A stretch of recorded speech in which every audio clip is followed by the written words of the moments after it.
Hey everybody, welcome back to this series here on YouTube where Grayson and I are going through our top 3 games for every letter of the alphabet. This week... Today it's the F's. Yeah, the F's. Do you want to go first this time? Sure. Okay. Well, as of course it's 3 games, but I have a number 4 this time. What? Oh, you're cheating. It's very close, that's why. And I'd say my number 4 is Fabled Fruit. Okay. It's a campaign game that we can't really tell you about. Campaign. well, I mean, you can talk about what the game does. Because you're basically using the animal powers to make juices, but the animal powers will run out because you use those cards to make the juices. So basically every animal has 4 of the cards. But when you get a juice, like animal juice, then you take that card, meaning that it's permanently gone. Right, you can't use that card's power anymore. Nobody can. Yep. And so then at the end you have to get a certain amount of juices depending on the player count. Basically whoever wins gets more points than everyone else. Right. Yeah. And some of the times there's a big stack of cards to go through to play through the whole campaign. And some of the times some people get 0. Yeah, well, that game just missed my list too. So I guess that's my number 4 too, because it's not in my top 3. Yep. So then what's your number 3? My number 3 is Food Fighters. I knew you'd pick this one. It's a game that me and you play a lot. It is. It's only a 2-player game. Yep. Yeah. Where basically you use all there's just basically it's a bunch of food and fighting around in the kitchen. Food fighting each other. Yeah. That's why it's called Food Fighters. What do you know? And basically you can use powers and you can use like a fork. You can throw a fork or because certain guys will attack the other guys. Will attack them. Right. Each food has a specific food that they can attack. Like the donut can attack the brat. Right. But there's 3 of each, so they all can attack one specific. But there's the frying pan that can make it so it can attack any. Right. Yeah. Yep. And you have to win by just basically eating them. I don't think they're eating each other. No. But basically defeating 3 of the same type or 1 of each. Is that what it is? Yeah. Yeah, Okay. I think so. All right. Yeah, it's a really simple back and forth game where you're just kind of moving them around. They're cards, so they just move around tiles, I guess. They just move around on the table in a formation, and it's super quick and it's super kid friendly, family friendly. So yeah, we've been playing that one together for a long time. Yeah. Yeah. All right. Cool. What's your Food number Fighter. 2? You mean my number 3? Yeah. See, I did. You did 2. That's why you cheated and didn't pick the 3 and a 4. Yeah. All right. Anyway, my number 3 is Fury of Dracula, a game which you've never actually played, but it's a game where there's this big map on the table, and it works best with 5 actual people because it's always 4 against 1, and that 1 is Dracula, and then the other 4 are the other people from the Dracula book that are hunting Dracula. And Dracula's moving all around, and nobody knows. Only Dracula knows where he's moving. So the other 4 people have to get on his trail, and he has a line of cards that shows where he has been, so that you can get on his trail and then follow it around and then kill Dracula. So it's actually not a very complicated game, but it can be a long game because you got to search all over this countryside to try to find him. And then Dracula can have set traps in places and stuff. And I've never actually played as Dracula. I've only ever tried to hunt Dracula, and I think we've caught him all the times we've played. So that's a fun game it's trying to catch Dracula. My number 2 is Fantastic Factories. Oh, good pick.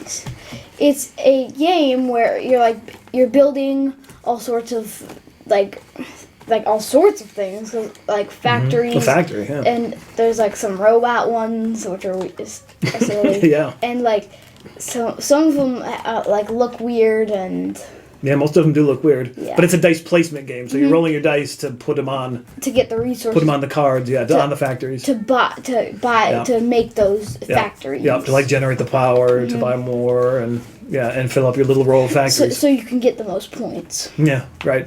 Yeah, that's fun. I like that one. It's a pretty simple, quick type game where you roll some dice, And put them like, on cards. but you gotta like generate energy. strategize what buildings you want to get. Yeah, and then there's like some worker dudes too that like that can help. Like they have little special powers or whatever. Yeah, like contractors and stuff. Yeah. Cool. That's fun. What is your number 2? My number 2 is a game called Fresco, and I'm specifically talking about the Fresco big box because it is a big box. Because it's not only it's Yeah. Fresco, but it has like 15 expansions in it. 4 or 5 of which you'll just always play with. Yeah. But anyway, Fresco is a game where you're building or you're painting the ceiling, like which is called a fresco, of this church. So it's a worker placement game. So There is other ways to get the points, but that's the main way. the main idea, the main purpose of the game is to paint that ceiling, and that's where you get the most points.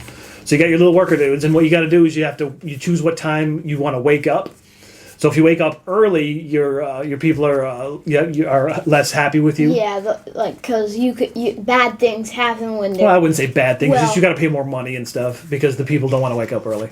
But anyway, then you go out and you get the paints, and then you got to mix the paints, and then you got to do the painting, and then with all the other weird expansions that are in the big box, there's like a stained glass window you can build, and there's like a wishing well you can throw some coins into to get some extra powers, and and it's a really beautiful looking big board, and with a lot of little things to do if you want. But yeah, that's a game I have a lot of fun with. I don't know, it's because the worker placement. I really enjoy trying to paint that ceiling and mix those paints. And there's lots of paints and lots of ceiling. So yeah, that's my number 2. My number 2 is called Fresco. My number 1 is Fields of Green. Oh, what do you know? That's my number 1 too.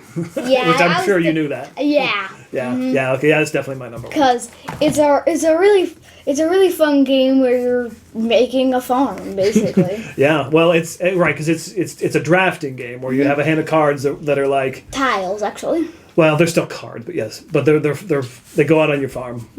So there's like Pigs and there's like animals and there's structures and there's buildings, because you like like fields. because you need to basically like connect water to the crops so they can Right. grow, so you can like feed the animals. Right, so you have To get water. money.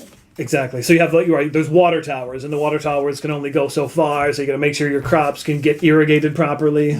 Yeah. And there's ways to get like special like accessories to Tools, put on, yep. tools to put on like to basically use, and like one of them's a water hose thingy, Yeah, so you can put, so basically you can make Extend that. Yeah, you extend the distance for your water tower. Yeah. Right, but at its heart, it's like an engine building game. So that when everybody drafts their cards, puts all their cards down, builds their farm for each round or each season, I guess it is. Then you got to run your farm where like these crops grow. These crops need water, so they grow, and then you use that food to feed your animals. But you need silos to store the food too. That is true. Yeah. Yeah. And like there's vents that can mess with you or help you. There are In in between seasons. you almost always get basic like just starting resources at the start of each season. Right. Except for one event that gets rid of that. Right, but at the end of the game, you want to have like No, you don't want to have any water left in your right. water You want to towers. make an efficient farm engine. Yeah. I guess is what you could say it is. Basically a farm engine that'll run out at the end. Yeah, I guess so. I don't know. You don't want your farm to you want it to be done. I guess at the end of the game. Yeah, I don't know. Anyway, that's a really fun game because, like I said, you all kind of do it all at once. It all triggers all at once after you get your farm going, and it's just like an efficiency engine. And that I really like trying to figure out that puzzle on the table of getting everything in the right place at the right time. So yeah, that's our shared number 1, Fields of Green, a fun farming game. Okay, and I guess that's it for our Fs. We have one crossover. and one extra. And we got one bonus pick. That's fine. Because it would have been my number 4 too, for sure. So, yeah. All right. Well, I hope you enjoy watching these. As usual, I will put the links in the description if you want to look on Board Game Geek to figure out more about them. And I guess we will see you next time where we're going to do what? The E's. No, G's. the G's. Yes. Yeah. Somebody needs to work on their ABCs. Yeah. The meat. Yeah. Because Grayson. Yeah. All right. That's it for today. So we'll see you next time, everybody.